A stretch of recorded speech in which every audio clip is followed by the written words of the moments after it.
Oke, we are live. Halo, selamat malam teman-teman semua. Jadi hari ini adalah hari yang spesial gitu ya, karena hari ini pesertanya harusnya lebih banyak dari biasanya. Kalau biasanya kita cuma sama teman-teman batch 2 aja, hari ini kita punya alumni batch 1 dan kita juga punya teman-teman dari workshop offline. Jadi ada 4 angkatan hari ini gabung semua jadi satu. Ya. Ada 4 angkatan yang bergabung menjadi satu. Welcome teman-teman semua. Dirimu ada saingannya. Apa sih ada saingannya?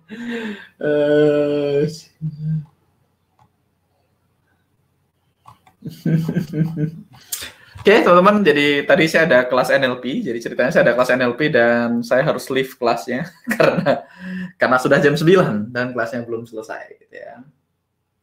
Pengikut Tere mana suaranya? Ada pengikut Tere 2, pengikut Tere 3. Mantap juga.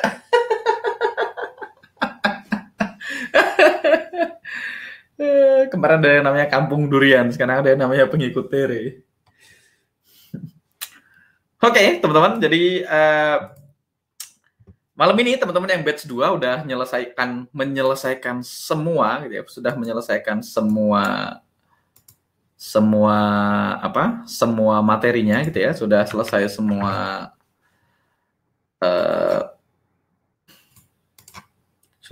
semua slide-nya gitu ya, jadi udah dianggap lulus gitu ya. Walaupun kita belum bahas prakteknya, tapi kita anggap oke lah, udah materinya udah selesai. Jadi sekarang kita boleh ngomongin hal-hal yang tabu-tabu, yang tabu. Jadi bisa join pembahasan bareng teman-teman alumni, gitu ya.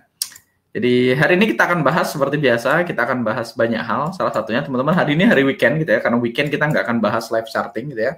Karena kalau weekend ya kita nggak bisa live charting. Ya bisa aja sih sebenarnya. Bisa aja, kita bisa charting bareng nanti teman-teman, kita bisa charting bareng dan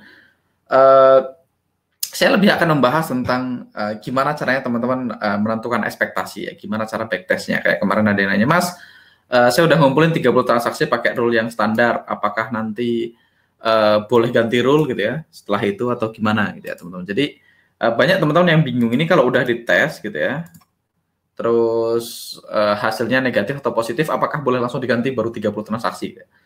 Apakah setelah 30 terus langsung ganti atau gimana gitu. Jadi kita akan bahas itu ya. Kita akan bahas gimana cara kita menentukan yang mana makanan kita gitu ya. Sambil kita akan charting seperti biasa gitu ya. Jadi kita akan lihat, kok masih 100-an ya? Iya, memang nggak banyak yang ikut ya. Oke. Nggak apa-apa, mungkin kemalaman di beberapa daerah, teman-teman. Jadi gini, teman-teman, yang pertama gitu ya, kita akan charting sebentar, sambil charting kita akan bahas pelan-pelan gitu ya. Kita akan bahas pelan-pelan. Jadi gimana cara teman-teman ngetes semuanya supaya teman-teman tahu yang mana makanan saya, yang mana bukan makanan saya. So far teman-teman, kenapa saya hari ini ngajak semua teman-teman dari batch 1, batch 2 dan offline juga gitu ya. Jadi gini, saya teman-teman secara pribadi gitu ya, saya terima banyak banget testimoni dari teman-teman lain ya. Saya terima banyak testimoni, saya terima banyak teman-teman yang mengatakan sekarang tradingnya udah bertumbuh, pokoknya udah profit, ada yang laporan profitnya sekian R bulan tertentu gitu ya.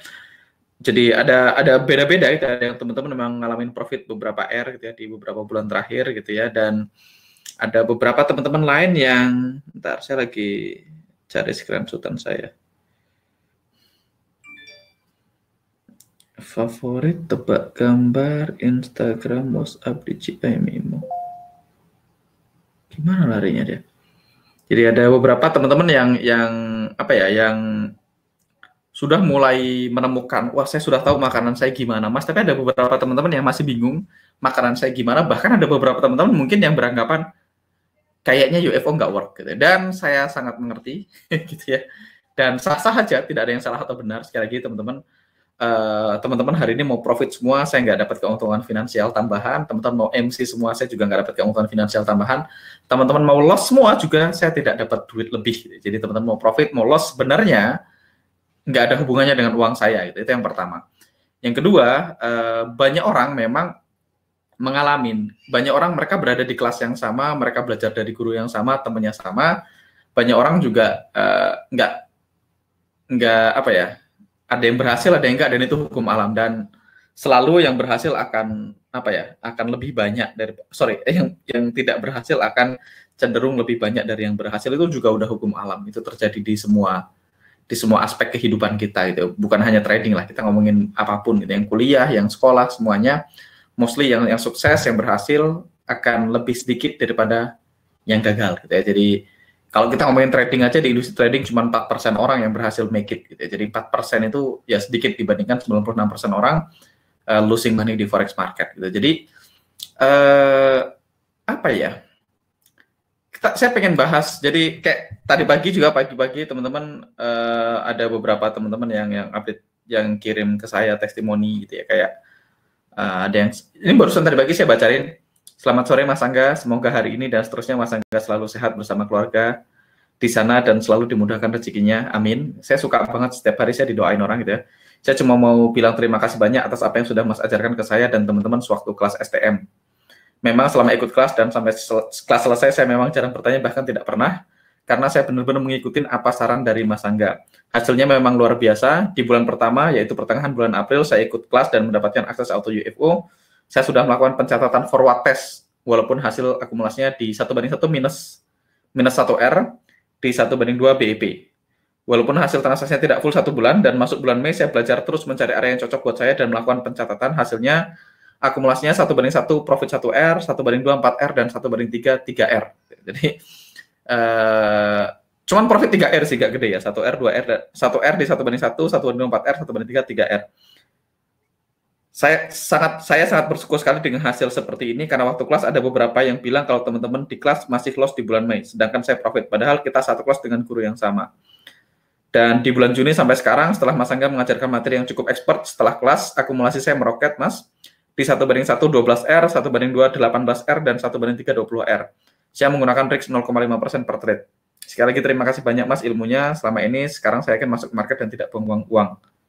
Karena Mas Angga pernah bilang harus memiliki catatan 100 transaksi, karena saya melakukan forward test, jadi jumlah transaksi dari pertengahan bulan April baru sekitar 60 transaksi. Jadi ada banyak teman-teman, ini yang baru muncul, ini ada yang satu lagi, ini bahkan teman-teman ini bukan orang yang ikut kelas, jadi ini ada bahkan orang di luar yang cuma ngikutin live YouTube sama live IG gitu ya.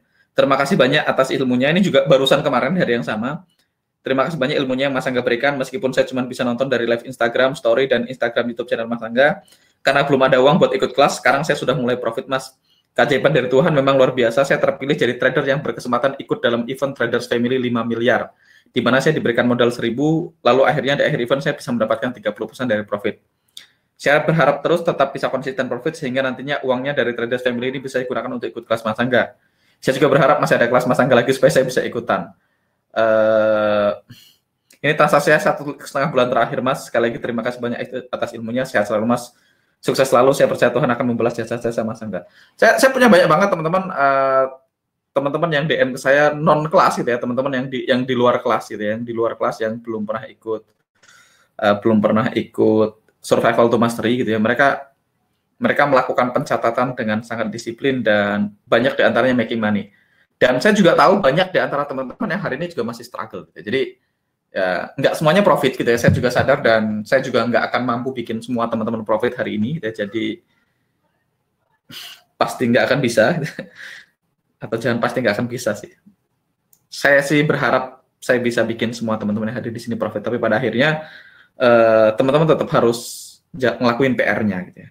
Teman-teman tetap harus ngelakuin PR-nya. Saya punya banyak banget teman-teman chattingan yang tiap hari masuk ke Instagram saya screenshot gitu ya. Dan saya catat. Saya memang nggak pernah share gitu ya. Saya nggak pernah share ke mana-mana tentang beberapa testimoni yang masuk ke saya, karena saya tahu juga di beberapa orang ada yang bahkan sempat ada percakapan bahwasanya wah kayaknya UFO nggak work nih dan segala macamnya gitu ya. Dan sah-sah aja, dan itu sah buat saya teman-teman. Jadi sekali lagi, teknik UFO bukan saya menemukan, ya teman-teman. Saya bukan penciptanya, dan nothing tulus juga. Kalau teman-teman nggak suka pakai auto UFO, nggak apa-apa juga. Karena kemarin ada salah satu alumni yang kemarin nge-chat saya thank you juga. Dia bilang, Mas, dia kirim history transaksinya selama beberapa bulan terakhir gitu ya. Itu alumni offline workshop gitu ya, bukan online gitu ya. Dan beliau cerita, Thank you Mas Angga ilmunya, walaupun akhirnya saya entry dengan cara yang berbeda, tapi saya pakai climate-nya, saya pakai dari Mas Angga climate, saya entry dengan cara yang sedikit berbeda, tapi saya bisa sampai ke titik saya hari ini karena Mas Angga share money management, risk reward, dan mechanical. Gitu. Ada yang bilang, Mas, thank you Mas, karena hari ini saya udah mulai mencatat jurnalnya, sekarang saya jadi lebih yakin. Jadi saya pengennya teman-teman setelah teman-teman selesai dari survival to mastery gitu ya, outcome-nya gitu. Outcome-nya ini outcome yang saya pengen gitu ya. Outcome yang saya pengen teman-teman minimal begitu ketika teman-teman masuk gitu ya, teman-teman masuk ke kelas kita survival to mastery dan teman-teman keluar, teman-teman itu menjadi pribadi yang berbeda, menjadi orang yang berbeda. At least minimal setelah teman-teman keluar dari masuk ke survival to mastery, teman-teman keluar dari kelas, teman-teman jadi tidak gampang percaya, teman-teman jadi question everything, teman-teman jadi ngetes segala sesuatunya. Minimal itu. Kalaupun ternyata teman-teman ngetes metode yang kita share dan metode yang kita share let's say tidak work buat teman-teman, which is mungkin terjadi, dan no offense, nggak ada yang salah juga, bisa jadi memang metodenya nggak work buat teman-teman gitu ya. Dan nggak apa-apa, saya juga nggak apa-apa, tapi minimal teman-teman dapat satu pemahaman baru bahwasanya trading itu idealnya teman-teman punya aturan trading yang baku, teman-teman punya money management yang baik, dan teman-teman punya RR yang baik. Sebenarnya kalau teman-teman punya money management yang baik dan punya risk reward yang baik, pada akhirnya teman-teman mau pakai indikator yang keluar panahnya, buy, hijau, panah, merah, sell, pakai MA cross atau pakai apapun, teman-teman sebenarnya sah-sah aja selama teman-teman punya aturan rule yang sangat jelas, rule yang baku, punya money management yang baik, punya risk reward yang baik gitu ya. Saya pakai UFO karena menurut saya itu simple karena saya pending order, karena saya nggak suka lama-lama di depan chart gitu ya, saya nggak suka lama-lama di depan chart. Jadi saya pengennya hari ini saya akan bahas tentang gimana caranya teman-teman melakukan pencatatan, gimana caranya teman-teman bisa mencapai oh ini oke, ini adalah makanan saya, oh ini bukan makanan saya, oh ternyata saya nggak cocok pakai UFO, atau mungkin oh ternyata saya tidak cocok jadi seorang trader gitu. Jadi mumpung belum kadung gitu ya, belum kadung, kita langsung share aja, wah saya nggak cocok jadi trader, ya udah nggak apa-apa gitu ya. Nanti teman-teman bisa minimal teman-teman keluar dari sini nggak gampang ketipu gitu. Kalau misalnya mau jadi investor, misalnya nggak cocok jadi trader, mau trading, mau ikut PAM, mau ikut forex kopi, teman-teman bisa tahu sistem trading seperti apa yang sehat. Jadi nggak melulu teman-teman keluar dari survival to mastery terus keluar bisa jadi trader profesional, bisa jadi trader mandiri, BCA, BNI, BRI gitu ya. I hope, saya berharap semua teman-teman yang lulus dari survival to mastery akhirnya bisa menjadi seorang profesional trader. Tapi kan pada akhirnya kontrolnya bukan di saya gitu ya teman-teman. Kontrolnya truly bukan di saya gitu. Jadi ya makanya kalau teman-teman tahu saya berusaha kasih value sebanyak mungkin di survival to mastery karena saya tahu pertama tidak semua orang cocok di trading, kedua tidak semua orang mungkin making money dari trading, dan ketiga sistem trading ini mungkin nggak cocok buat semua orang gitu. Jadi makanya saya pengen kasih sebanyak mungkin value yang saya bisa kasih di kelas ini, baik itu trading maupun non trading. Bahkan kalau teman-teman tahu saya sekarang lagi running 90 days challenge gitu ya, 90 days challenge yang free, totally free gitu ya, dan untuk teman-teman alumni gitu ya. Jadi kedepannya saya akan sharing banyak hal, saya lagi belajar banyak hal, saya lagi ambil kelas live book, saya tadi barusan ambil kelas NLP dan segala macam. Saya pengen gimana caranya NLP, EFT nanti diterapkan ke trading, saya pengen share ke teman-teman yang di alumni gitu ya. Jadi saya pengen sharing sebanyak mungkin value ke teman-teman karena teman-teman sudah percaya sama saya on the first place. Jadi makanya saya juga selalu bilang saya punya 100% money back guarantee tanpa pertanyaan apapun gitu ya. Jadi kalau teman-teman nggak happy setelah selesai kelas, silahkan kontak Mas Rifki, investasi kita kembalikan 100% tanpa pertanyaan apapun. Saya nggak nanya kenapa Mas pengen di refund gitu ya. Kenapa? Saya nggak akan nanya, no question asked, dan saya akan say thank you. Saya tidak marah sama sekali, tidak tersinggung sama sekali, tidak take it personal gitu ya, dan saya akan say thank you teman-teman sudah percaya sama saya, thank you sudah mencoba on the first place gitu ya. Jadi dan ini masih berlaku buat teman-teman yang mau klaim gitu. Oke. Jadi hari ini teman-teman kita akan charting sebentar dan kita akan bahas gimana sih caranya teman-teman ngetes. Jadi banyak mungkin yang salah persepsi. Kalau udah 30 kali ternyata loss, langsung aja 30 kali loss langsung ganti teknik. Boleh nggak kayak gitu? Ya sah-sah aja mau kalau mau kayak itu ya. Nah, tapi saya akan ngasih proposal saya gitu, proposal saya. Karena teman-teman gini, ketika ada orang yang berhasil profit konsisten dengan teknik yang sama, ada yang tidak konsisten, mostly ada perbedaan di antara mereka. Nah, kita pengen tahu bedanya di mana gitu ya. Bedanya di mana gitu ya. Kira-kira apa yang bikin orang lain dengan guru yang sama dan kelas yang sama berhasil, ada yang dengan guru yang sama dan kelas yang sama tidak berhasil gitu ya. Dan itu terjadi bukan hanya di sini, terjadi di mana-mana. Waktu dulu saya belajar di MTA gitu ya, Monster Starter Academy, waktu saya terakhir 1 tahun yang lalu kayaknya, saya ngechat Coach VW, Coach thank you ilmunya gitu ya, saya sampai di titik ini karena Coach VW gitu bilang itu, terus dia bilang, Mah itu mah karena dirimu Mas di MTA juga banyak yang gagal. Saya bilang loh kalau yang gagal pasti lebih banyak di mana-mana. Jadi di kelas saya, di akademi saya, di Online Trading Academy, di OTA gitu ya. Di OTA dari hampir semua student yang belajar di sana gitu ya.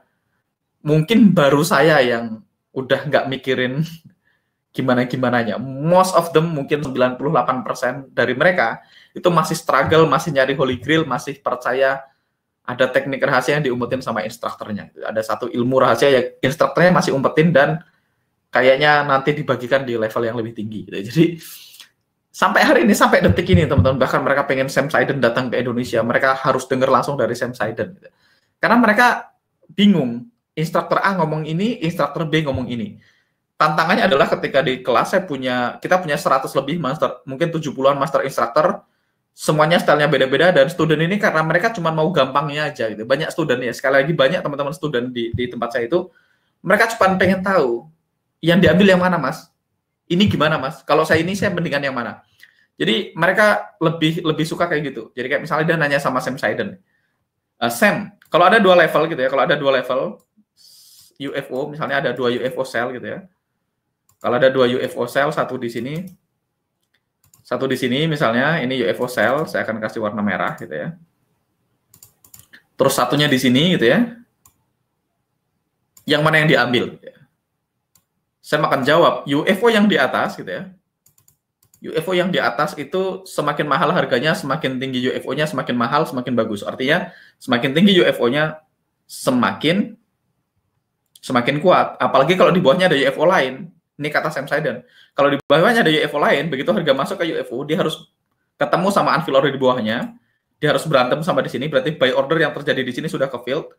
Begitu dia balik ketemu ke UFO yang di atasnya, dia akan datang dengan lebih sedikit unfill order. Makanya imbalance-nya lebih banyak, maka otomatis dia akan jatuh ke bawah lebih cepat. Gitu ya. Karena order buy yang masuk akan ketemu sama UFO yang di sini, terus pas di atas dia akan lebih sedikit sisa buy ordernya, maka dia akan gampang jatuh. Jadi kalau ada dua, yang paling atas yang lebih kuat. Ini kalau dia nanya sama Sam Siden. Besoknya dia nanya sama Basir kan. Basir lagi di kelas, terus Basir nanya, ada dua UFO gitu ya. Kayak gini, kasusnya sama gitu ya. Kalau ada dua UFO yang sama gitu ya, yang mana yang diambil? Gitu ya. Basir akan bilang, kalau ada dua UFO yang sama, saya akan ambil yang bawah. Kenapa? Kalau yang bawah ditembus, yang atas sudah pasti ditembus, kata Basir. Kalau yang bawah ditembus, yang atas sudah pasti ditembus. Jadi saya akan ambil yang paling dekat sama harga. Jadi yang paling dekat, yang paling oke, kata Basir. Nah, banyak orang, mereka cuma mau enaknya aja. Ini saya nggak cerita teman-teman di Survival to Mastery, ini saya cerita teman-teman saya di akademi gitu. Mereka cuma mau enaknya aja. Mereka cuma mau, kalau ada dua ini saya pengen tahu sih, yang diambil yang mana sih? Kalau lu ambil yang mana? Gitu. Mereka cuma pengen kayak gitu. Nah, yang mereka tidak tahu, Basir sama Sam, itu dua-duanya pakai unfill order, tapi dua-duanya mereka trading dengan cara yang berbeda. Sam Siden itu selalu entry di extreme high dan extreme low. Kalau di extreme high dan extreme low, berarti semakin ke bawah, semakin kuat. Which is benar. Jadi Sam jawabannya benar dan tidak salah. Karena Sam trading di extreme high dan extreme low. Tanpa tren sama sekali. Jadi tradingnya Sam tidak peduli tren sama sekali. Sedangkan Basir adalah orang yang pengen tahu immediate move. Jadi biasanya dia akan ngecek hampat gitu, dia pengen tahu immediate move. Kalau kata Basir, kalau saya taruh pistol di kepalamu gitu ya, dan saya akan tanya satu candle berikutnya kemana, turun, naik atau tidak tahu, maka Basir akan tahu. Oh, oke, kalau candle berikutnya turun, dia akan turun ke time frame kecil, dia akan cari UFO terdekat untuk harga supaya harga turun. Jadi karena dia trading di tengah, Basir itu trading trend, maka yang paling dekat sama harga paling kuat. Karena kalau yang ini ditembus, kemungkinan besar trennya berubah, yang atas juga akan ditembus. Jadi kalau climate-nya berubah, yang bawah ditembus, kalau kata Basir yang atas-atas sini juga kemungkinan besar pasti ditembus. Jadi ini ada perbedaan di sini. Jadi banyak teman-teman itu nggak nangkap konteks ya. Banyak teman-teman saya di akademi nggak nangkap konteks. Saya berharap teman-teman di sini. Jadi kalau kata Basir, karena jadi ada perbedaan. Basir itu trading di time frame rendah. Trading di time frame rendah. Jadi kalau kata Basir, kalau ada satu UFO yang ini ditembus gitu ya, yang atas semuanya kemungkinan akan ditembus. Kenapa? Karena kalau dia sampai ditembus berarti trend di time frame besarnya sudah berubah. Kemungkinan dia nyentuh UFO di time frame yang lebih gede, mungkin UFO di time frame gede di sini. Saya cuma pengen jelasin konteks. Jadi kalau ini ditembus, semuanya akan ditembus. Nah, Jadi mereka nggak nangkep konsepnya. Sam Siden itu trading di ekstrim. Ya kalau di ekstrim semakin ke atas semakin oke. Jadi dia trading ketika harga nyentuh ekstrim high sama ekstrim low. Sedangkan Bashir itu trading dari movementnya. Jadi ketika dia ke sana dia akan beli, ketika dia ke sini dia akan jual kan itu ya. Jadi kalau dalam down market demand-nya, supply-nya harus dihormatin, dalam up market demand-nya harus dihormatin. Makanya ada perbedaan jawaban dengan kasus yang sama. Padahal orangnya sama, strateginya sama, tapi kasusnya sama, jawabannya beda. Nah makanya banyak orang tuh males ya, males nanya, males tahu banyak hal gitu, dan mereka seringkali males ngetes.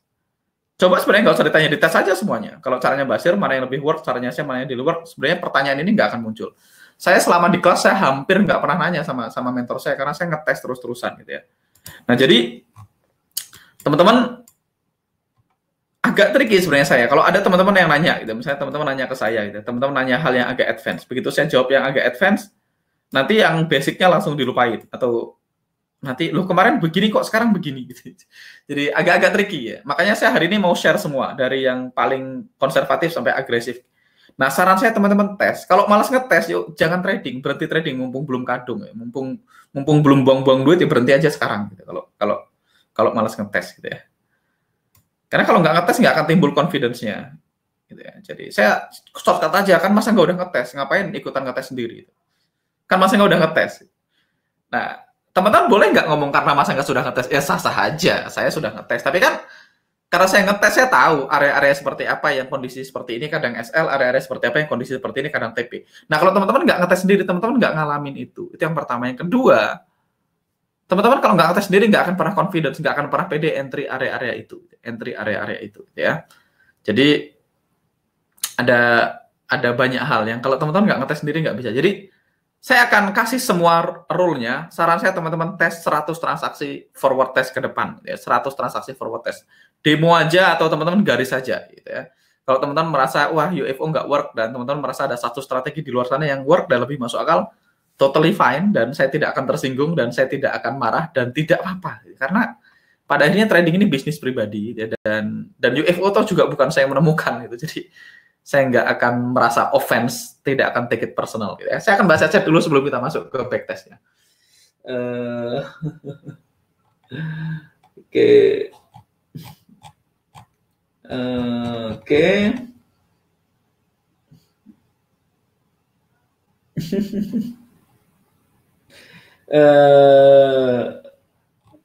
Ini mana nih? Saya akan baca chatnya dari bawah dulu. Ada apa nih? Masih malam, we are live. Pengikut Tere mana suaranya? Terenya mana nih? Malam masa nggak kami siap untuk digas? Saya nggak ngegas kok, tenang aja.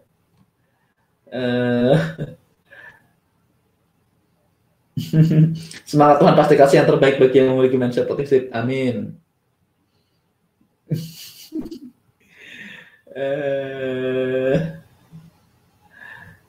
Yes, auto effort cuman nggak sempurna terus only.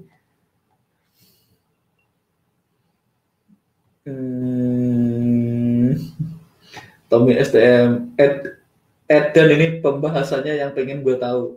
Pikiran gue dibaca, ngeri. Oke, masuk teman-teman. Oke, jadi gini.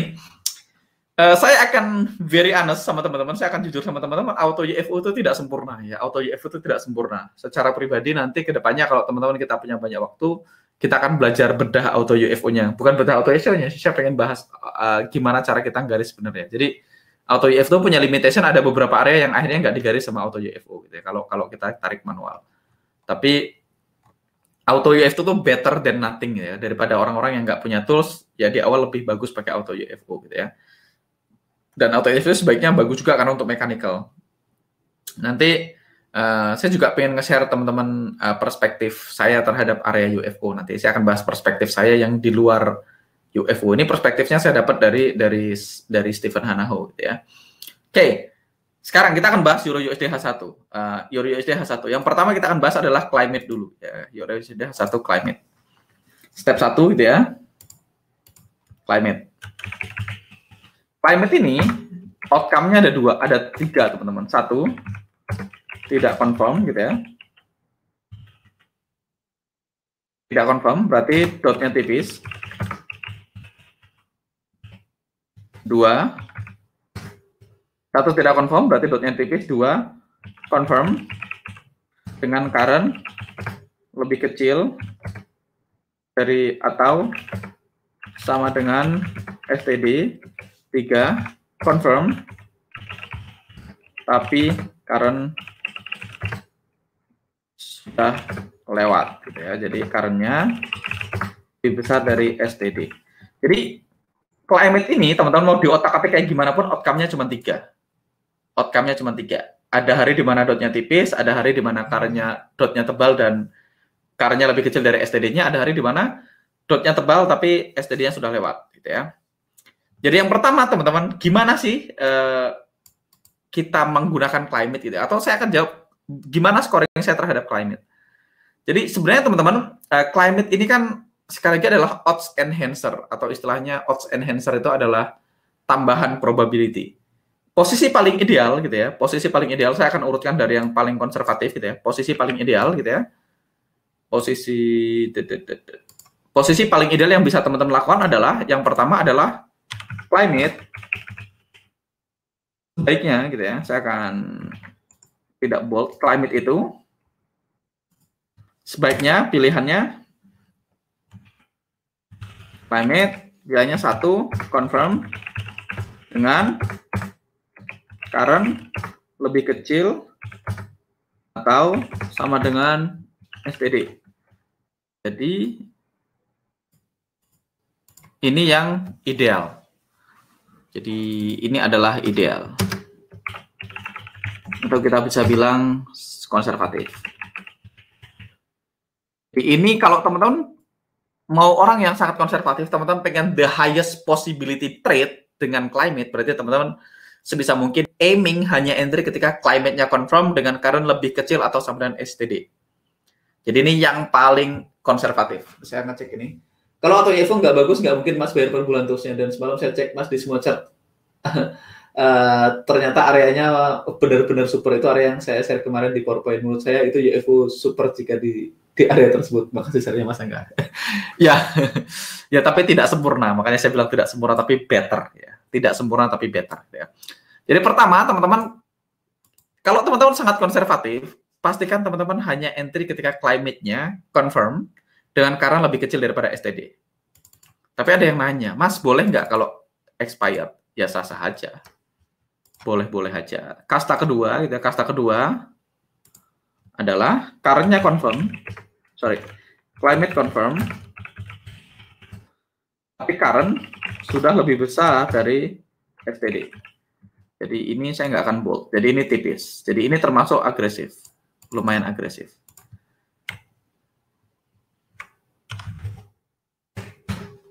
Jadi ini termasuk agresif. Oke. Dan yang ketiga, teman-teman bisa punya 3 climate tidak confirm. Yang keempat pilihannya adalah counter climate. Jadi climate ada 4 ini pilihannya teman-teman. Teman-teman either 1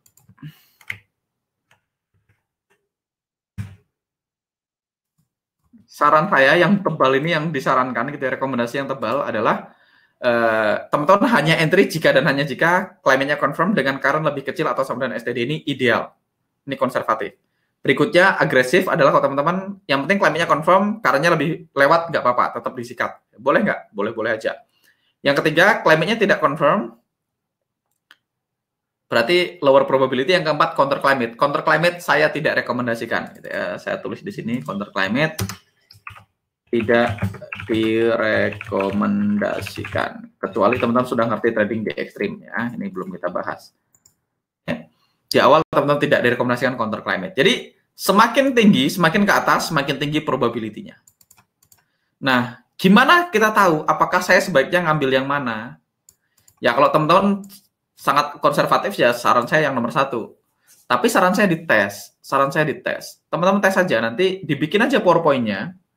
Teman-teman forward test saja mulai hari ini, mulai Senin besok, dan kedepannya teman-teman setiap ada area di marking. Setiap ada area di marking, setiap ada area di marking, setiap ada area di marking, setiap ada area di marking. Gitu ya.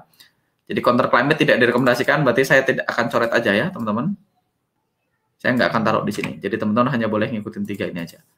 Oke. Semakin ke atas, semakin tinggi probability-nya. Oke, sampai di sini ada pertanyaan tentang climate. Saran saya tes, jadi teman-teman bikin aja semua garis aja UFO-nya, terus dikumpulin di PowerPoint, nanti dikumpulin, ini yang climate-nya confirm, ini yang climate-nya tidak confirm, ini yang climate-nya confirm. Teman-teman cek semuanya probability-nya hasilnya berapa.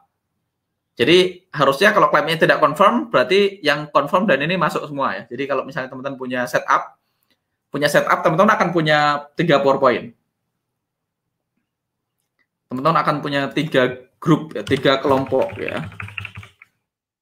1, jika saya hanya entry yang confirm dan current-nya oke. Nah, 2, jika saya hanya entry yang confirm dan yang confirm, baik current-nya oke maupun tidak oke. Jadi teman-teman, 1 yang cuma confirm tapi current-nya oke aja, yang kedua confirm tapi dua-duanya. Jadi setup 1 itu dimasukkan di PowerPoint 2, dan yang ketiga, jika merah saya sell, jika biru saya buy, plus confirm expired plus confirm valid. Ini yang sangat agresif. Jadi saran saya sekali lagi teman-teman, kalau teman-teman memang serius dengan bisnis trading, ya, kalau teman-teman pengen serius dengan bisnis trading, kalau teman-teman saya pengen suatu saat kayak Mas Angga gitu ya. Suatu saat kayak Mas Angga ya dirimu willing melakukan yang saya lakukan nggak? Kalau saya ngetes semua. Tes aja. Ini yang terjadi kalau saya mencuekkan, ini yang terjadi kalau saya hanya ambil yang confirm aja. Ini yang terjadi kalau saya ambil yang confirm tapi current-nya expired tetap saya sikat.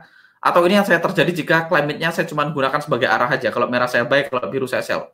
Titiknya, expired-nya saya tidak pedulikan. Berarti kalau tidak pedulikan, kalau confirm tetap diambil dong. Kalau confirm diambil, tidak confirm diambil, confirm expired diambil. Jadi pilihan 1 hanya ambil yang confirm dan belum expired. Pilihan kedua hanya ambil yang confirm, baik expired atau non expired diambil. Pilihan ketiga diambil semua. Confirm expired diambil, confirm tidak expired diambil, dan tidak confirm juga tetap disikat selama tidak counter climate. Dengan catatan, selama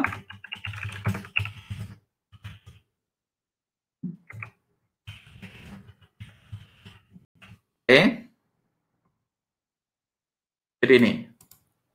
Wes pokoknya ini aja. Cuekin semuanya gitu ya, fokus sama yang ini. Dan dalam 1 bulan ke depan atau 3 bulan atau 6 bulan ke depan, terserah teman-teman. Menurut saya sih nggak buru-buru. Dites aja semuanya, tes semua kondisi, dicatat datanya dengan benar. Forward test aja, nggak usah back test. Kalau teman-teman pengen, kalau mau cepat back test silahkan. Tapi kalau back test kan kadang-kadang kita masih nggak ada emosinya. Kalau forward test, teman-teman benar-benar belajar lihat chart live. Jadi melatih mata kita untuk melihat ke kanan. Kalau back test kan melihat ke kiri ya.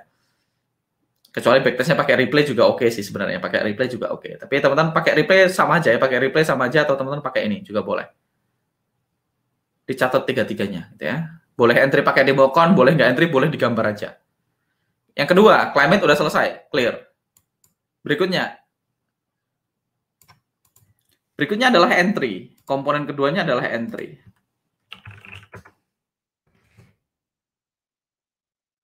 Oke, final target ya.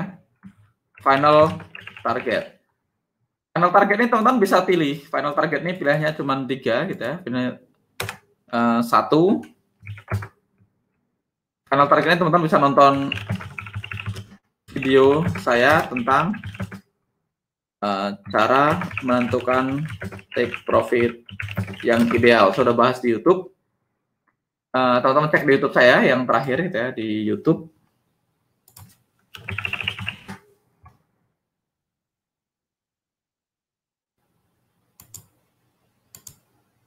Yang ini gitu ya.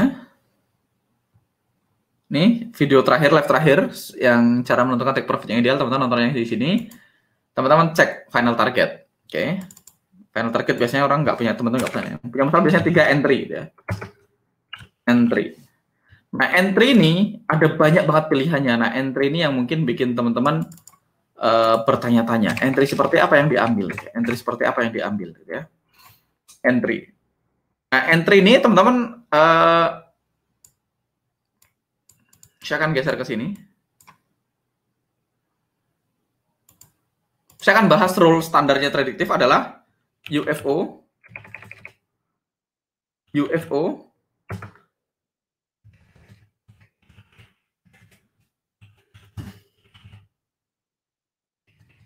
UFO plus EMA 9. Jadi UFO dengan EMA 9 di dalamnya. Ini adalah yang konservatif. Jadi teman-teman ngambil harus ada UFO plus EMA 9-nya harus di dalam. UFO dengan EMA 9-nya harus berada di dalam area. Teman-teman kedua, bisa pakai UFO tanpa EMA 9. Nah, UFO tanpa EMA 9 ini dua alirannya. Jadi kan pilihannya kan cuma dua outcome-nya. UFO dengan EMA 9 di dalamnya atau UFO tanpa EMA 9. Selama tidak counter ya, selama tidak counter climate gitu ya. Jadi jika harga di bawah EMA 9 sell only, jika harga di atas EMA 9 buy only ya, buy only. Ini adalah alternatif kedua. Entry itu alternatif kedua, ada ini. Teman-teman silahkan tes. Harus ada EMA 9-nya nggak sih? Seberapa penting sih EMA 9 dalam UFO? Ya dites saja, supaya teman-teman nggak nanya ke saya, boleh nggak mas? Boleh nggak mas? Boleh nggak mas? Dites saja. Oke, UFO plus EMA 9, UFO tanpa EMA 9 di dalamnya. Nah, ini masih ada subnya lagi. UFO itu ada dua grup. Satu adalah sikat semua, DBD, RBR, BBR, RBD. Ini aliran pertama, sikat semua. Aliran kedua adalah DBD dan RBR only. Jadi which is saya, teman-teman, saya adalah aliran yang ini. Saya adalah aliran DBD dan RBR only. Saya adalah aliran yang ini. Teman-teman punya pilihan, boleh sikat semua atau DBD dan RBR only. Oke. Berikutnya kita punya struktur. Market struktur. Satu, harus PLN. Dua,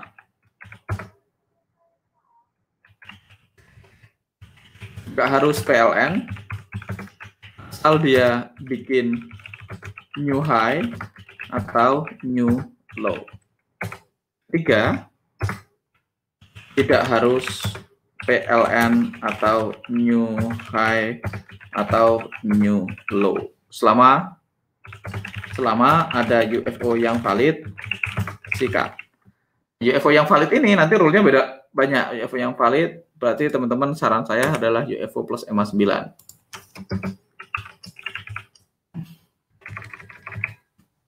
Oke.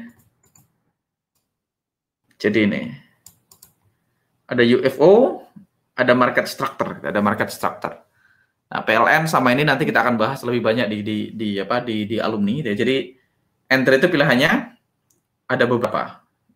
Teman-teman sebaiknya dites semua kombinasi yang mungkin terjadi. Ya. Oke, harus PLN, nggak harus PLN, atau sikat semua bebas market structure-nya. Jadi ada market structure-nya, ada formasi UFO-nya itu sendiri, dan ada EMA 9 atau di luar EMA 9. Plus nanti ada tambahan, kalau udah advance, gitu ya, tambahan di luar white space, di dalam white space. Oke. Nanti tambahan lagi, tambahan lagi formasi dari area UFO-nya. Jadi formasinya nanti yang seperti kita bahas kemarin, teman-teman nanti bisa lihat di webinar alumni, nanti saya akan share replay-nya formasi dari UFO-nya. Jadi saya akan bahas formasi UFO seperti apa yang saya suka. Jadi sebenarnya teman-teman semuanya itu sudah bisa dirangkum segini aja udah. Jadi teman-teman bahas climate, outcome-nya gampang, climate-nya gampang, cuman 3 ini. Ya, climate-nya cuma 3 ini. Berikutnya entry-nya pilihannya cuma ini aja. Climate sama entry pilihannya cuma ini. Nanti variasinya cuman apakah ini aja. Udah. Nah, sebaiknya semuanya dites. Saya akan kasih waktu 10 detik, teman-teman silahkan screenshot ya. Teman-teman silahkan screenshot. Jadi ini semua kombinasi yang mungkin. Saran saya, oke, kalau untuk entry paling konservatif ya. Entry paling konservatif adalah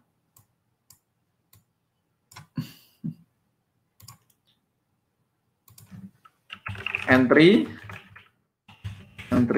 paling konservatif. Filternya 1, formasinya DPD atau RBR. Saya matikan kalau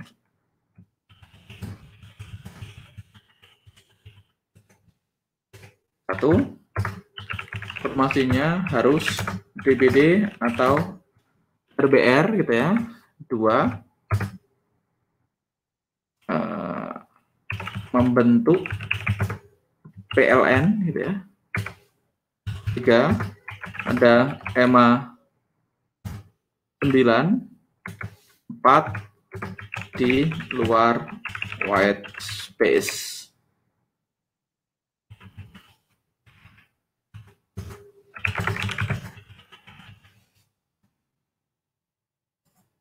Jadi ini saya akan kasih tebelin. Jadi ini teman-teman, ini adalah entry paling konservatif ya. Saya akan kasih warna lain. Saya akan kasih warna black, ya, warna hitam. Jadi ini yang saya rekomendasikan kalau teman-teman mau sangat konservatif, teman-teman hanya entry jika formasinya DPD atau RBR, terus dia bikin PLN, terus ada EMA 9 di dalam area, dan dia di luar white space. Ini saya udah urutkan dari yang paling oke, gitu ya, dari yang paling oke. Ini entry yang paling konservatif. Berarti kalau tidak konservatif, berarti formasinya bisa diambil semua, bisa DPD, RDPR, DBR, RBD diambil semua. Harus untuk PLN, turunannya ini, tidak harus PLN, gitu ya. Ada EMA 9 di dalamnya, turunannya adalah ini. Boleh EMA 9 plus UFO atau tidak, selama tidak counter climate. Yang terakhir di luar white space, ini nanti teman-teman akan belajar. Jadi turunannya itu cuma.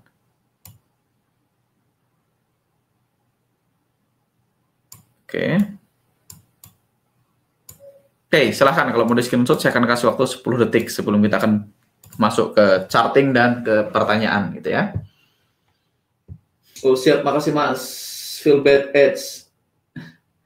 Paling konservatif nggak peduli auto climate. Ini kan entry Mas, climate-nya kan udah di atas, entry konservatif. Ini kan dua climate paling konservatif adalah ini ya. Idealnya semuanya oke, climate-nya juga harus confirm. Ini kan cuma ngomongin entry paling konservatif. Berarti kalau teman-teman mau tambahin ya berarti climate-nya ngikutin atas. Teman-teman pilih dulu climate saya yang mana, baru pilih entry kan gitu kan. Kita ini terbagi menjadi dua. Ada climate, ada entry. Kalau climate-nya teman-teman memutuskan sangat konservatif ya berarti entry-nya juga konservatif boleh. Teman-teman mungkin climate-nya sedikit agresif, entry-nya tetap konservatif juga boleh. Dua-duanya agresif juga boleh. Itu kan pilihan teman-teman. Tapi intinya kan mau di otak-atik kayak gimana pun isinya cuma ini aja sih tradingnya. Oke. Oke, jadi paling konservatif itu ini entry konservatif, ini climate-nya. Jadi ini dua hal yang berbeda ya. Climate-nya boleh konservatif, entry-nya konservatif boleh. Climate-nya agresif, entry-nya konservatif boleh. Climate-nya agresif, entry-nya agresif juga boleh. Gitu ya. Nggak peduli time frame manapun. Yes, time frame-nya ya tetap aja. Saya mostly daily 55. Saya daily 55. Gitu ya. Oke. Mas Angga tipe konservatif atau bukan? Saya punya akun yang konservatif, saya punya akun yang agresif. Jadi saya mengakomodasi dua-duanya. Saya punya akun yang konservatif, saya punya akun yang agresif. Nah, sekarang kita akan masuk ke chart ya, teman-teman. Ini mudah-mudahan udah dia. Udah di screenshot? Sudah ada yang screenshot? Kalau udah komen, udah. Sudah di screenshot atau sudah di foto. Biar saya nggak perlu, ini saya mau hapus. Mau trading atau mau pemilihan gubernur pakai baliho, Mas? Korelasi termasuk mana Om? Korelasi tidak ngomongin entry sih, korelasi maksudnya ke pembahasan korelasi. Nanti nonton aja pembahasan korelasi. Di korelasi bisa agresif, bisa konservatif. Hari ini saya cuma bahas climate sama entry aja. Saya cuma bahas climate sama entry aja. Lanjut Mas, sudah ya, sudah di screenshotnya. Sekarang kita ngomongin Euro USD. Kemarin gitu ya, salah satu akun saya gitu, salah satu akun saya yang saya share gitu ya. Saya ada entry di sini di 55 menit Euro USD-nya. Kalau saya mundurin replay gitu ya. Saya mundurin replay, teman-teman bisa lihat kemarin saya entry di sini. Di 55 gitu ya, di sini. Saya entry di drop base drop ini. Nah, drop base drop ini kenapa saya ambil? Karena satu, saya punya PLN. Ya, saya punya PLN. Saya secara pribadi memberikan skor PLN ini cukup tinggi. Ya. Jadi skor saya untuk PLN ini cukup tinggi buat saya. PLN ini salah satu yang cukup vital dalam karir trading saya, PLN. Bahkan kalau teman-teman nonton YouTube saya dulu, hampir semua about PLN gitu ya. About PLN. Bahkan kalau teman-teman lihat Jeff Manson gitu ya, mostly tentang PLN. Jadi dia harus bikin lower high dan lower low. Oke. Pertama ada PLN-nya. Nah, kedua, teman-teman bisa lihat, kok nggak ada overlapping, Mas? Gitu ya. Nah, overlapping nanti ada pilihannya. Nanti kita akan bahas di lain waktu aja overlapping. Kapan boleh di overlapping, kapan tidak. Nanti kita akan bahas lain waktu. Kita akan undang teman-teman alumni juga. Gitu ya. Apa sayang? Itu bembesnya. Baru. Iya. Gambar Mickey Mouse. Ya, sana sama Mami. Aku mau disobek. Jangan disobek. Sana ke Mami. Hey. Apa dia? Aku titik. Aduh, mainan. Sana sama Mami. Nah, teman-teman, dalam case ini Euro USD EMA 9-nya di dalam. Jadi ini masuknya kita punya PLN, kita punya EMA 9 di dalam, minus di climate. Minus di climate. Buat saya, sekali lagi nih, buat saya climate skornya tidak tinggi. Climate skornya tidak tinggi. Saya climate-nya nggak harus confirm, expired nggak apa-apa selama tidak counter climate. Di account agresif. Sekali lagi nih di account agresif gitu ya. Jadi ini saya ambil dan kemarin saya entry di sini. Dengan stop loss-nya anggaplah di sini gitu ya. Teman-teman bisa lihat kita ambil 1/3-nya. Let's see. Oh, Bapak ada gambar-gambar. Oke, dan ternyata Bapak pintar banget. iya sayang, Papa pinter banget Papa. Aku serempak. Mama dia tinggi. Papa pinter banget kan? Dia tinggi. Oke, jadi teman-teman bisa lihat ini agresif dan ternyata work. Ada hari di mana setup agresif seperti ini work. Ada hari di mana setup agresif seperti ini nggak work gitu ya. Kalau teman-teman ke GBP USD gitu ya. Kemarin kita juga ada satu entry di GBP USD yang counter climate gitu. Yang climate-nya belum confirm, ada PLN-nya gitu ya. Ada PLN-nya. Sama posisinya. Counter ada PLN-nya gitu ya, dan kita punya drop base drop juga gitu ya. Ini sama persis dengan Euro USD. Posisinya sama dan SL. See? Jadi kondisinya sama persis, bisa SL, bisa TP, dan memang begitu, teman-teman. Jadi setup yang sama persis ini Euro USD dan GBP USD, ini setupnya sama persis, plug gitu ya, 1 SL, 1 TP. Apa bedanya? Ya nggak ada. Selama teman-teman konsisten ngambil semua setup yang bentuknya kayak gini, dengan MM yang baik, dengan RR yang baik, on the long run teman-teman akan selamat. Gitu ya. On the long run teman-teman akan selamat. Jadi kita balik lagi ke Euro USD. Euro USD kalau teman-teman tipenya konservatif, tidak entry karena climate-nya belum jelas. Kalau climate-nya konservatif. Kalau teman-teman kayak saya kemarin, saya punya akun yang agresif, selama dia bikin PLN dan dia drop base drop, ada EMA 9-nya, sikat gitu. Jadi selama drop base drop, ada EMA 9-nya, membentuk PLN, sikat gitu ya. Walaupun climate-nya tidak confirm. Boleh nggak? Boleh. Tapi ya jangan ganti-ganti rule-nya. Saran saya, sebelum teman-teman punya rule, di backtest dulu. Atau di forward test dulu. Ya. Iya sayang.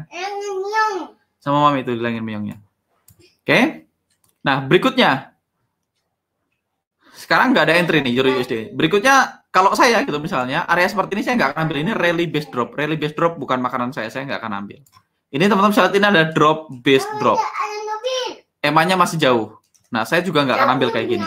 Ini bukan makanan saya. Saya maunya di bawah EMA 9, tidak harus masuk, tapi deket-deket oke. Saya EMA-nya nggak harus masuk selama saya punya PLN gitu ya. Selama saya punya PLN, di akun agresif saya gitu ya. Di akun agresif, batasan saya cuma ini. Di akun agresif saya, batasan saya cuma ini. Selama saya punya PLN gitu ya. Dan saya punya drop base drop.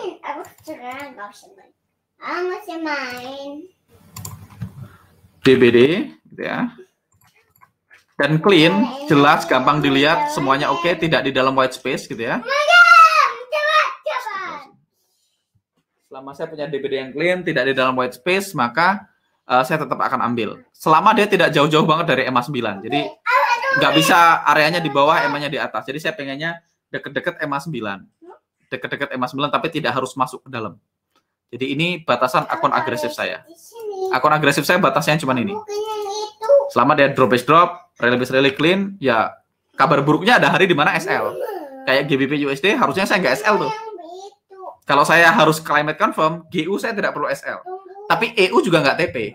Ingat, selalu ada plus minusnya. Kalau teman-teman agresif, ya stay agresif. Kalau agresif terus ya GU-nya TP, GU-nya SL, EU-nya TP. Kalau konservatif, dua-duanya nggak entry, jadi tak loss dan tidak TP. Jadi pada akhirnya teman-teman, hasil akhirnya selama teman-teman punya rule yang baku, dan teman-teman disiplin sama rule-nya, tetap akan selamat. Yang jadi problem adalah kebanyakan teman-teman alumni ini karena saling chattingan, saling kenal satu sama lain gitu ya, saling ngobrol, nanti nanya. Misalnya nih, kita bertiga nih, ada siapa? Misalnya saya, Mas Rifki, Mas Anggara, siapa lagi yang saya kenal? Mas Erik misalnya, Mas Benny misalnya, ada 5 orang nih. Beda-beda nih, saya semi agresif, ada yang semi konservatif, ada yang konservatif, ada yang agresif gitu. Nah, ketika ada satu orang yang rule standar prediktif misalnya, rule yang saya ajarkan standar di workshop. Ada hari misalnya bulan April adalah bulan yang agresif TP semua. Jadi teman-teman menganggap, wah April agresif panen raya, Mei semuanya agresif. Begitu Mei semuanya agresif, ternyata Mei bulan loss kalau agresif. Jadi dia bulan April konservatif, Mei agresif, April profit dikit, Mei loss banyak. Terus dia mengambil kesimpulan bahwasanya UFO tidak work. Faktanya saya Mei loss banyak, April profit cuma dikit. Padahal ingat, April dia konservatif, Mei dia agresif. Teman-teman, kalau saya April agresif, Mei agresif, April saya profit banyak, Mei saya loss banyak. Secara akumulasi, masih profit. Kalau saya April konservatif, Mei konservatif, April profit dikit, Mei loss dikit. Secara akumulasi, masih profit. Yang jadi problem adalah kalau orang lihat hasil performa trading orang lain, mereka pengen ganti rule. Itulah kenapa saya selalu bilang, jadilah tidak terbaca. Jadilah tidak terbaca. Wes nggak usah pedulin tradingan orang, dan nggak usah latah-latah posting-posting tradingan kita di Facebook, di publik gitu ya. Jadilah tidak terbaca, karena itu akan mengganggu psikologis. Ada hari di mana yang kayak gini making money, ada hari di mana nungguin EMA 9 di dalam UFO itu bikin kita nggak entry, akhirnya kita nggak dapat yang TP. Tapi ada hari di mana nungguin EMA 9 di dalam UFO itu menyelamatkan kita. Selama teman-teman disiplin sama itu, pada hasil akhirnya sama aja. Yang jadi problem kan ganti-ganti nih. Nih, begitu hari kita konservatif, konservatifnya profit dikit, agresifnya profit banyak, terus besok dia pengen ikutan agresif. Begitu Mei, agresif loss, Juni dia balik lagi konservatif. Juni balik konservatif, Juni profitnya dikit. Dan ternyata masih loss akumulasinya, karena Mei profit dikit, April profit dikit, Mei loss banyak, Juni profit dikit. Di akumulasi masih loss. Wah, sistemnya nggak work. Padahal kalau dia April agresif, Mei agresif, Juni agresif, April profit banyak, Mei loss banyak, Juni profit banyak lagi. Secara akumulasi masih profit. Atau kalau dia konservatif terus-terusan gitu ya. Let's say April konservatif terus-terusan, Mei konservatif terus-terusan, Juni konservatif terus-terusan, April profit dikit, Mei loss dikit, Juni profit dikit. Secara akumulasi tetap masih profit ya. Jadi please teman-teman, makanya saya selalu bilang tes dan ukur, tes dan ukur, tes dan ukur. Karena kalau teman-teman saya, masa nggak agresif nggak? Saya agresif. Masa konservatif nggak? Konservatif juga. Terus teman-teman bingung kan? Wah, ada masa nggak entry akun ini? Wah, masa nggak entry di sini? Karena kalau saya pisahin akunnya. Kedua, saya selalu hanya DPD only. Mau akun agresif atau konservatif, batasan saya ini, batasan saya yang wajib nih, batasan saya, batasan Duyan Anggara ya. Saya akan set batasan Duyan Anggara. Oh, agresif atau konservatif gitu ya. 1, saya hanya entry DPD dan RBR. Ini batasan saya. Ini nggak bisa ditawar. Mau agresif, mau konservatif, saya nggak mau RBD. Saya hanya mau ini. 2,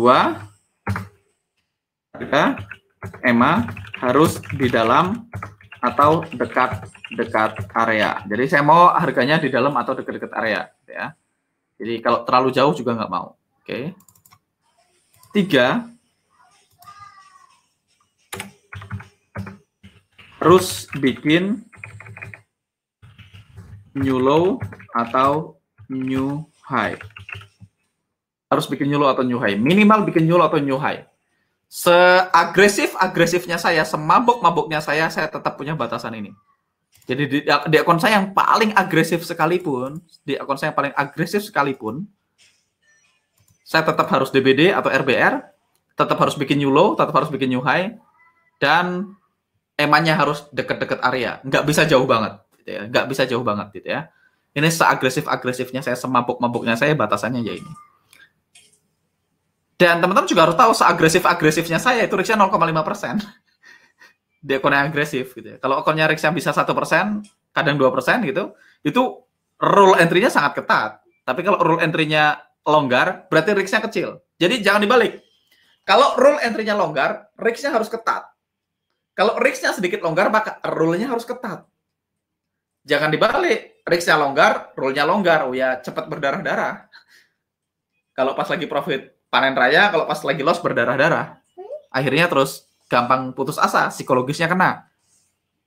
Yang penting kan kalau loss, psikologis kita nggak kena. Kalau psikologisnya kena, udah langsung tidak percaya sistem, udah langsung pengen ganti sistem trading, udah lihat temennya di grup sebelah, grup Facebook bisa profit 100%, kayaknya coba-coba lagi deh. Ya boleh, bukan berarti teman-teman nggak boleh coba-coba yang 100%, tapi begitu yang 100% harus dicoba, dites, dan diukur. Karena ada hari di mana yang profit 100% tadi juga MC gitu ya. Jadi pada akhirnya nggak ada benar atau salah dalam trading, tapi teman-teman tes dan ukur mana yang paling sesuai dengan kita. Jadi hari ini materinya sangat psikologis dan sangat teknikal juga. Jadi di akun saya agresif, RIX-nya 0,5% total. Jadi TP1, TP2, TP3 itu 0,5%. Jadi saya SL 20 kali berturut-turut, saya baru loss 10%. Kalau semuanya hit SL tanpa safety target 20 kali berturut-turut, saya baru loss 10%. Saya SL tanpa hit safety target 40 kali berturut-turut, saya baru loss 20% di akun yang agresif.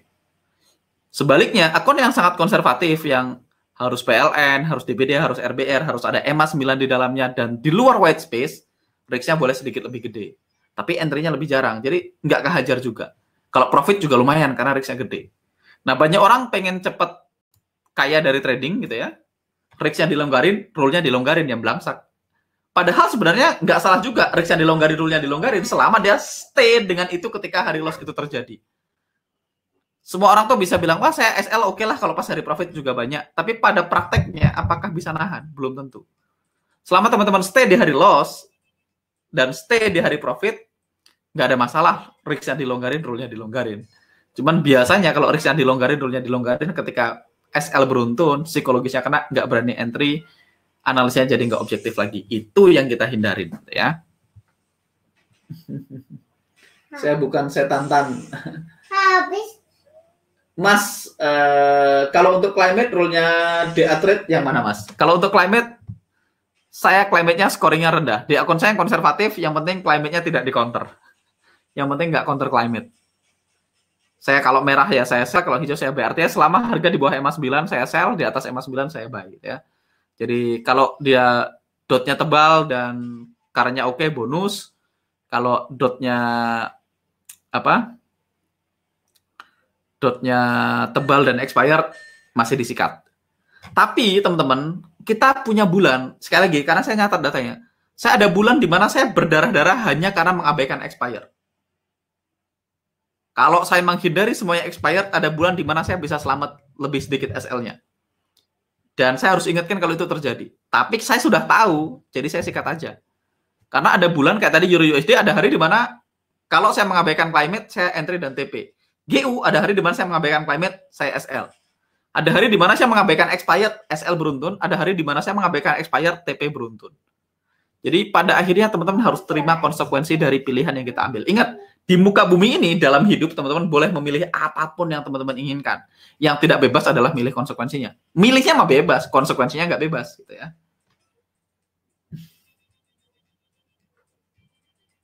Ini Mas Han, saya tidak peduli sama entry-nya orang lain. Saya pedulikan pola pikir dan sudut pandang Mas Angga di trading. Saya fokus dengan makanan saya sesuai batasan diri. Berdarah apakah hasil akhirnya minus atau masih plus, Mas? Ya kalau diterusin hasil akhirnya tetap plus. Kalau diterusin hasil akhirnya tetap plus.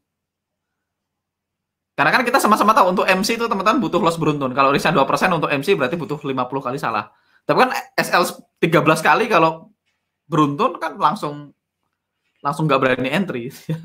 Padahal habis itu bisa TP 8 kali beruntun. Tapi ya perhatikan baik-baik. Korelasi juga, nanti nonton video saya tentang korelasi, perhatikan baik-baik. Pada akhirnya teman-teman, semua yang saya tahu sudah saya share. Tapi teman-teman please tarik batasnya sendiri. Atau teman-teman tes. Ya anggaplah nih, sorry to say, anggaplah semua metode yang saya share tidak work. Nggak ada gunanya misalnya. Ya minimal kalau teman-teman ngetes, teman-teman tidak kehilangan uang. Itu dulu. Nih banyak pemula itu langsung mikirin uang dalam trading. Saya udah bilang berulang-ulang, scared money never win, scared money never win, scared money never win. Sudah dibilang dari awal berulang-ulang. Tapi pada prakteknya kan tetap orang scared money sih. Kenapa nggak menahan diri? Nggak usah mikirin duit dulu, mikirin testing dulu. Ya kalaupun butuh 3 bulan, butuh 6 bulan, butuh setahun, why not? So be it gitu ya. Kalau butuh 6 bulan, butuh setahun, butuh 3 bulan, ya nggak apa-apa gitu ya. Yang penting begitu teman-teman firm, tidak mundur lagi gitu. Tapi kalau teman-teman cepet-cepet deposit, cepet-cepet pengen segera kaya dari trading, pada akhirnya ketika ketemu bulan loss, mundur lagi, aduh ganti sistem lagi. Besok trading lagi, kayaknya sudah nyaman nih, udah oke nih. Besok begitu ketemu bulan loss lagi, ganti sistem lagi, dimodifikasi lagi. Gitu aja terus sampai tua kan itu. Pilih mana kan, pilih mana. Pilih mana. Saya tuh cuman nggak pengen teman-teman kehilangan uang untuk setup-setupnya, nggak perlu. Kalau misalnya sistem ini nggak cocok buat teman-teman, ya nggak apa-apa. Nggak harus cocok juga dan nggak harus sama juga. Pada akhirnya ketika saya beli, saya butuh seller. Saya jual, saya butuh buyer. Jadi sebaiknya memang harus ada orang yang di-opposing dari trading kita, dan sebaiknya tetap begitu. Dan teman-teman juga harus sadar, sekonservatif-konservatifnya kita gitu ya, sehati-hatinya kita, tetap ada hari di mana kita SL aja udah, ya memang SL. Kayak tadi EU sama GU, sama-sama USD, setupnya sama persis, bentuknya sama persis, yang satu SL, yang satu TP. Dan ya memang gitu, nggak ada apa-apanya. Terima aja, memang jadi, memang gitu ya. Cocok banget maju mundur cantik. Saya rasakan kan Mas Badri, iya benar. Mas, bagaimana draw area entry DBD dan RBR? Mas, bagaimana draw area entry? Oke, nanti teman-teman catat. Kalau teman-teman ada yang bingung dari yang saya jelaskan tadi, gitu ya, nanti kita akan kupas satu-satu. DBD, RBR gimana bedainya, white space gimana bedainya, segala macam kita akan pelajarin pelan-pelan di grup alumni. Nanti teman-teman ini batch udah saya anggap alumni lah, udah selesai gitu ya. Nah, nanti kita akan bedain semuanya satu-satu gitu ya. Oke. PLN itu gimana, new low, new high itu gimana, kita akan bahas setiap minggu, at least minimal seminggu sekali. Nanti kita akan bahas satu topik tertentu. Kita akan ulang terus sampai teman-teman hafal, sampai teman-teman punya pemahaman seperti saya at least gitu ya. Dan ya nggak apa-apa teman-teman, ada banyak orang, ada yang butuh 1 tahun, butuh 2 tahun, butuh 3 tahun, nggak apa-apa kan. Maksudnya dari dulu kan tradingnya nggak profit nih, udah 5 tahun trading, udah 7 tahun trading, udah 4 tahun trading, udah 3 tahun trading, udah 6 bulan trading, dan nggak profit. Ya apa salahnya lah ditambah 6 bulan lagi gitu ya. Saya dulu berpikir saya udah miskin selama 24 tahun gitu misalnya. Ya apa salahnya ditambah miskinnya 2 tahun lagi. Nggak apa-apa, toh dulu 25 tahun miskin selamat kok. Masa tambah 2 tahun lagi kita nggak sanggup gitu ya. Oke.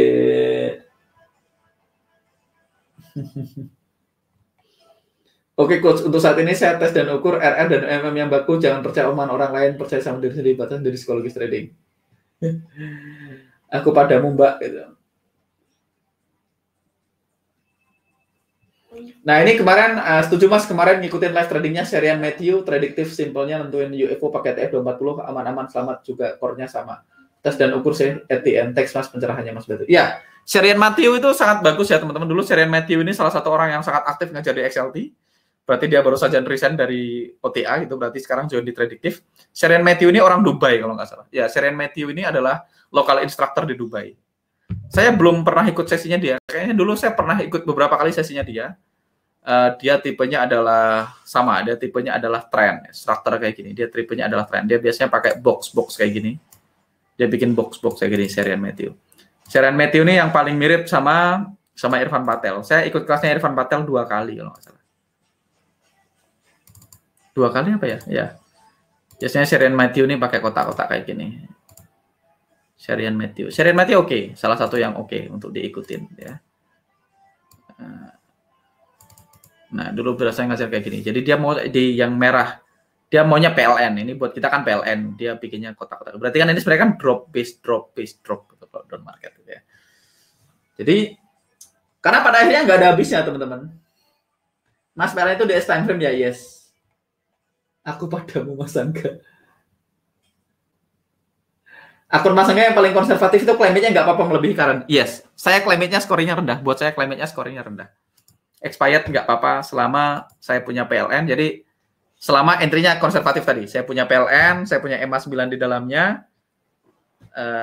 Saya punya DBD atau RBR, saya punya EMA 9 di dalamnya, saya punya PLN, dan tidak di dalam white space. Batasannya 4 konservatif. Jadi harus drop is drop atau rally is rally, harus PLN, harus ada EMA 9 di dalamnya, dan tidak di dalam white space. Saya sikat, walaupun climate-nya sudah expired, walaupun climate-nya tidak confirm, selama saya tidak counter climate. Ya. Sekali lagi saya catat, itu batasan akun konservatif saya. Batasan, oke. Ini saya nih. Sekali lagi ini Dwian Anggara, tidak harus ditiru juga boleh. Saya juga nggak kehilangan uang sih teman-teman kopi saya. Jadi batasan saya di akun agresif harus DBD, harus RBR, formasinya harus clean. Ingat, saya selalu bilang DBD-nya clean. Clean itu gampang dilihat. Jadi nggak bisa bentuknya, kalau teman-teman ragu ini DBD nggak ya, ini RBR nggak ya, ini formasinya oke nggak ya.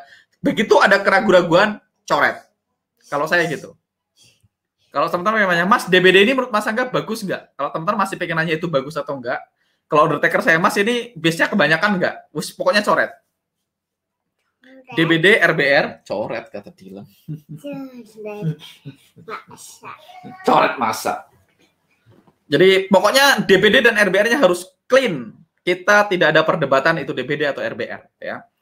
Nah, batasan agresif saya batasannya adalah sama. Agresif saya tetap harus ada PLN ya teman-teman. Jadi PLN ini saya punya ikatan khusus sama PLN gitu ya. Perusahaan listrik negara. Selama ada PLN, jadi batasan konservatif saya. Jadi yang membedakan agresif sama konservatif cuma EMA 9. Kalau konservatif EMA 9-nya harus di dalam, kalau agresif tidak harus di dalam. Selama dia dekat-dekat EMA 9 disikat gitu ya. Batasannya EMA 9. Jadi batasan kalau saya punya kayak gini gitu ya, drop is drop.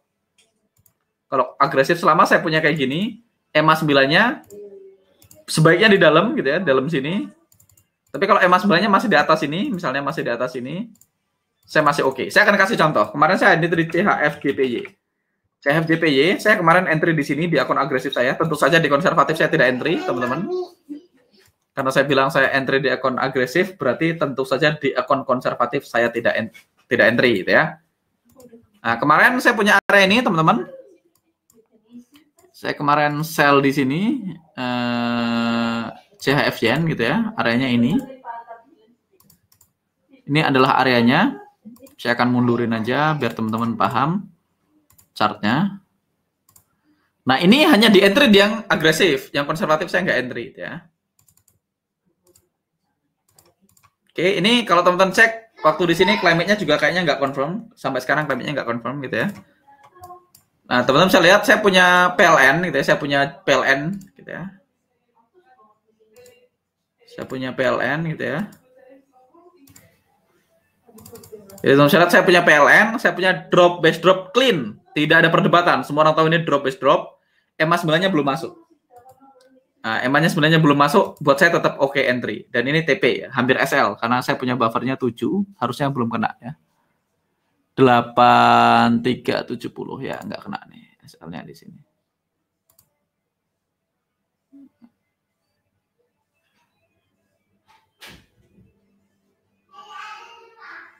Anggaplah di situlah ya. Nah, ini kemarin saya TP dan ini saya TP gitu ya. Saya TP dan EMA-nya belum masuk. CAD CHF Yen. Kemarin kalau salah CAD Yen saya juga entry. CAD JPY. Selama tadi teman-teman lihat selama saya punya EMA 9 di dalamnya. Saya punya EMA 9-nya di atasnya. Kemarin saya juga entry di sini. Kalau teman-teman notice CAD Yen saya entry di sini. Nah, ini saya akan bahas lain waktu. Ini teman-teman bisa beranggap ini rally base drop. Saya tetap menganggap ini DBD gitu ya. Nanti saya akan share di lain kesempatan. Nah, ini juga kemarin saya entry teman-teman. Saya entry di sini. Ini areanya. Ini areanya, ini tempat di mana saya entry ya. Ini agresif. Tetap sama, saya tetap harus punya PLN, kita tetap harus punya PLN. tetap harus punya PLN dan harga bikin nyulu. Teman-teman bisa gambar PLN dari mana aja, dari sini boleh, ke sini, terus ke sini. Ya. Jadi harus ada PLN dan nyulu. Oke, CAD yen, terus kemarin apalagi Euro USD, CHF yen, CAD yen. Apalagi kemarin saya ada entry beberapa pair yang agresif. Jadi saya selama saya punya drop base drop, rally base rally, buat saya oke. Nah, kalau teman-teman mau backtest ke belakang ya lihat aja. Selama teman-teman punya RBR dan DBD dan dekat-dekat EMA 9 biasanya work. Ya. Dekat-dekat EMA 9 biasanya work. Gitu ya. Oke, itu batasan agresif dan konservatif. Oke, ini contohnya lain, ini contoh lain misalnya. Ini dia bikin new low gitu ya. Dia bikin new low gitu ya, walaupun ini belum PLN tapi new low. Untuk saya lihat dekat-dekat EMA 9, EMA-nya belum masuk, work gitu ya. Selama formasinya adalah clean drop is drop.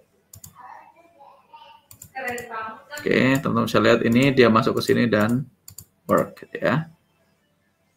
Tapi kalau jauh banget dari EMA 9 saya nggak mau. Jadi at least EMA-nya dekat-dekat atau masuk-masuk di ujung-ujung nggak apa-apa. Oke, selama dia DBD dan RBR. Tapi ada hari di mana SL ya. Kalau SL aja. Nah, ini akan jadi setup yang oke kalau ini EMA-nya ada di dalam gitu ya. Ini gitu. Jadi kadang-kadang bahkan teman-teman saya chartingnya saya nggak pakai climate.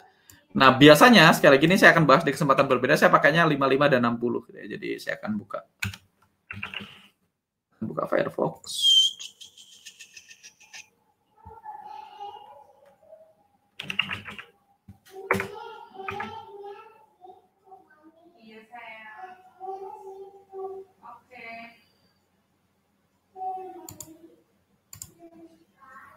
Jadi saya biasanya pakai dua, saya pakai 60 dan 55. Saya pakai 60 dan 55. Saya akan ngecek dari awal, saya akan ke, oh ini kemarin Euro Yen gitu ya, Euro Yen. Saya akan ke Euro USD gitu ya. Ini kemarin saya entry Euro USD di sini ya, jadi saya punya 55 dan 60. Biasanya di kiri ini 60. Ini saya nanti akan share kapan saya pakai 60, 55, biar saya tahu areanya mana. Karena kalau di 60 sama 55 areanya beda, teman-teman bisa lihat. Beda-beda dikit distal sama proximalnya. Jadi saya ambil yang nanti yang lebih oke gitu ya. Ini enggak ada EMA 9-nya, enggak apa-apa. Terus GBP USD gitu, saya akan lihat lagi. Oke, GBP USD saya akan langsung lihat. Lihat aja posisi EMA 9-nya dekat-dekat EMA 9 ada area enggak. Ini ada EMA 9 dekat EMA 9 ada area ini, tapi ini ekornya kepanjangan saya enggak mau. Saya langsung USD JPY gitu ya. USD JPY ini saya enggak entry, teman-teman, ini saya cuma marking dan tidak entry ya. Saya cuma marking dan tidak entry. Kejauhan dari EMA gitu ya. Kalau di sini masih oke. Udah USD gitu ya.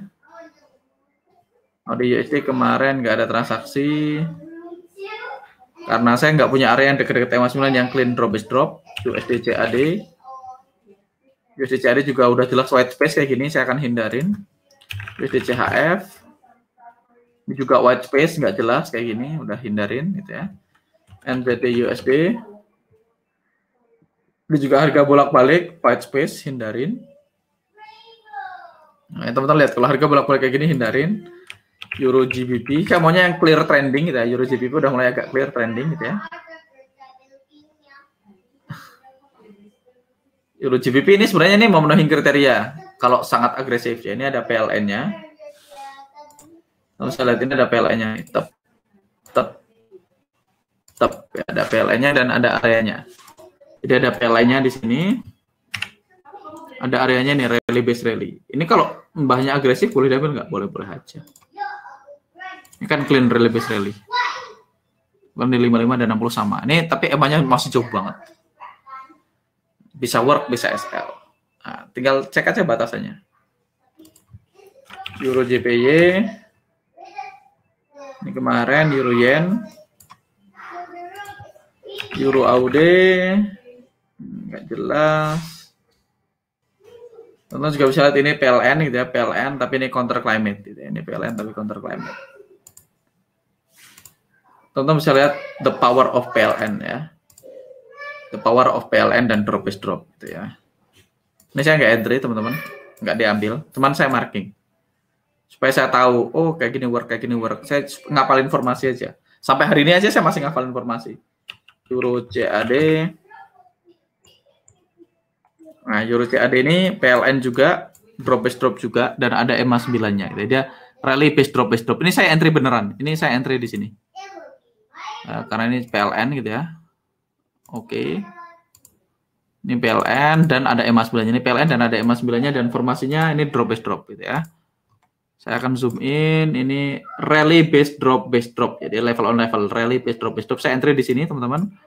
Dan ini working just fine gitu ya. Saya entry di sini kemarin 1:3 dapat ya. Ini belum lama, ini saya entry weekend kemarin Eurochart, ini saya entry di Eurochart. Oke, ada pertanyaan sebelum kita tutup sesi kali ini? Saya sering bingung dengan profesional level Mas, tapi sampai saat ini milih skip aja. Yes, kalau bingung skip aja, itu lebih cocok. Kalau bingung skip aja. Kalau bingung kan teman-teman nggak ambil profesional level, tidak SL dan tidak TP. Oke, nanti kita akan bahas lain waktu profesional level khusus gitu ya. Mas, kalau gini gimana Mas Andreas ngirim plan? Gini boleh Mas, USD Yen 55 nih sah. Ini drop base drop, bawahnya white space, atasnya white space. Ini masih oke, saya masih ambil.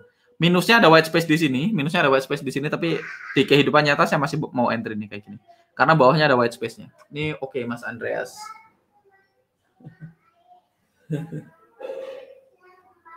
Oke.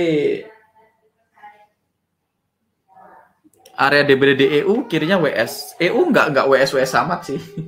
Selama dia bikin new low sih sebenarnya nggak terlalu masalah. WS itu biasanya kalau dia nggak bikin new low atau new high gitu ya. Kalau buy berarti emas sebenarnya di bawah area OP ya Mas? Yes. Di bawah area OP, kalau sell di atas. Tapi sekali lagi itu di akun yang paling agresif. Nah, akun yang paling agresif itu ada hari di mana SL beruntun, ada hari di mana TP beruntun. Dan saya siap dengan konsekuensinya, toh risknya cuma 0,5% gitu ya. Jadi ketika 0,5%, SL 5, semua SL itu baru loss 2,5%, saya masih baik-baik aja. Ya, jadi, dan akunnya nggak terlalu gede ya, akunnya cuma belasan ribu US gitu ya. Jadi kalau SL ya 0,5% sekali SL berapa? Mungkin sekali SL ya 90-an dolar. 90 dolar sampai 100 dolar ya oke-oke aja. Sekali SL 90-100 dolar saya baik-baik aja. Saya tidak terganggu dengan SL 90-100 dolar. Kalau tiap hari saya 100 dolar, sebulan juga baru SL 3.000, 2.000, saya masih nggak terganggu. Ya. Karena saya sekali beli duren 2,5 juta itu SL 200 dolar langsung. Jadi saya nggak terganggu. Nah saya kan nggak tahu, teman-teman nggak bisa nyamain saya, orang level SL-nya kan belum segitu. Gitu ya. Saya nggak terganggu dengan itu soalnya. Mantap. Nah teman-teman silahkan pilih gaya kalian. Mas, marking areanya pakai UFO nggak? Order taker saya pakai UFO, saya nggak. Saya lebih suka nggak pakai UFO karena simply saya nggak suka garisnya banyak sih. Saya nggak suka garisnya banyak banget, itu aja alasannya. Saya bahkan di akun saya yang ini saya nggak punya UFO. Di akun saya yang ini saya nggak punya auto UFO. Oh ada auto UFO-nya ternyata. Apa? Itu setel apa? Oh bukan nih, beda akun. Aku ya perantakan di kantor mami. Insert on the script. Ya di akun ini nggak ada auto UFO-nya. Ngomongnya berjualan di bawah. Kebiasaan price action Mas kali, Mas. Eurochart 55 kenapa nggak diambil DBD yang di bawahnya? DBD yang mana Mas? Yang ini? Yang ini? DBD yang ini kejauhan dari EMA-nya, karena ada yang dekat EMA kan. Terus dia kan belum cukup jauh turunnya ya. Nanti kita akan bahas itu. Kita akan bahas lebih detail. Kenapa nggak ambil yang ini ya? Pertama formasinya juga nggak Yahoo sih. Formasinya biasa aja. Hesitation. Saya ngambilnya yang atas. Ini drop. Jadi satu lagi saya akan ngasih bocoran ya. Idealnya gitu ya. Sebenarnya udah saya share berkali-kali sih. Idealnya di dalam PLN gitu. Ini ideal sekali lagi. Ini ideal. Idealnya di dalam PLN areanya terbentuk di sini. Jadi dari low ke high. Jadi areanya idealnya ada di sekitar sini. Di sekitar sini. Dalam PLN up gitu ya.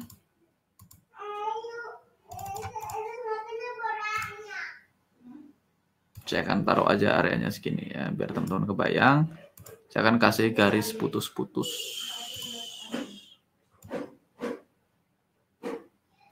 Nah, jadi batasannya kurang lebih segini ya. Dari sini ke this one ke sini. Ini area yang ideal tempatnya. Kalau teman-teman cuma mau fokus yang di sini berarti Oke, idealnya areanya berada di dalam sini. Kalau dia dalam kondisi seperti ini, idealnya area yang teman-teman ambil yang segini aja. Tapi ada hari di mana di luar ini work, ada hari di mana di luar ini nggak work. Ya gitu-gitu aja sih. Trading itu cuman spekulasi. Kita pengen jadi spekulator yang profesional. Nah, idealnya di sini untuk hijau, saya akan ganti ini jadi hijau. Untuk sell idealnya di sini dalam PLN gitu ya. Di sini masih oke, di sini masih ditoleransi, di sini masih bisa ditoleransi selama formasinya strukturnya bagus. Di sini juga masih boleh ditoleransi selama strukturnya bagus atau ada EMA 9-nya gitu ya. Oke, gitu aja. Mantap, materi malam ini masih lagi nyimak bareng Mas Dani nih. Bareng Mas Dani, lagi ketemuan ya? Lagi physical distancing, Mas. SL 8000 gimana, Om? SL 8000 ya normal baik-baik aja sih. SL 8000 itu normal day buat saya, teman-teman. Saya normal day. Saya bangun tidur kemarin SL 8000 gitu tidak berubah kok. Mood-nya tidak berubah. Literally sama sekali sedikit pun mood saya tidak berubah mengenai SL 8000. Dan baik-baik aja. Ya, SL 8000. Sebenarnya kan SL 8000 itu satu akun, kan ada akun lain yang SL-nya 1000 lebih. Jadi ada satu hari di mana saya hilang satu Datsun Go Plus Panca.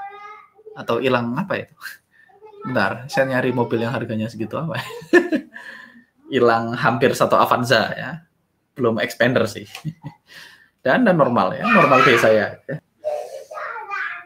Ini ilmunya alumni harusnya. Mas, pertimbangan pivot untuk overlapping UFO tuh pas kapan yo? Nah, nanti dibahas lain waktu ya. Nah, please teman-teman, dari materi hari ini teman-teman catat pertanyaannya. Sekali lagi PR-nya. Dari materi hari ini catat pertanyaannya, nanti usulkan di grup alumni, posting ke Facebook group ya biar nggak lupa.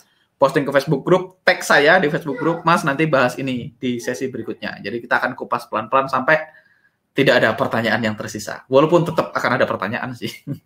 Tapi sebisa mungkin, semampu saya akan deliver value sebanyak mungkin ke teman-teman. Saya nggak bisa garansi ngajarin sampai bisa, mohon maaf karena bisa atau nggak bisa itu di luar kontrol saya soalnya. Mudah-mudahan Tuhan membukakan pintu hati teman-teman, pintu ilmunya dibuka ya. Kalau Tuhannya udah ridho dibuka ilmunya ya nanti bisa. Kalau Tuhan belum siap, bukan Tuhan belum siap sih, Tuhannya pasti siap. Menurut Tuhan teman-teman belum siap dapetin itu ya, apapun yang kita lakukan juga nggak bisa. Tapi minimal kita berusaha, kita ikhtiar untuk ngelakuin itu. Pada akhirnya silahkan sama Tuhan dan percaya sama latihan yang banyak gitu ya. Amin. Oke, Mas Dia, terima kasih webinar malam ini. SL ada kalanya hilang satu Avanza tapi enggak TP. Tapi pas TP dapatnya dua Avanza ya. Ya Mas, kita normal kok.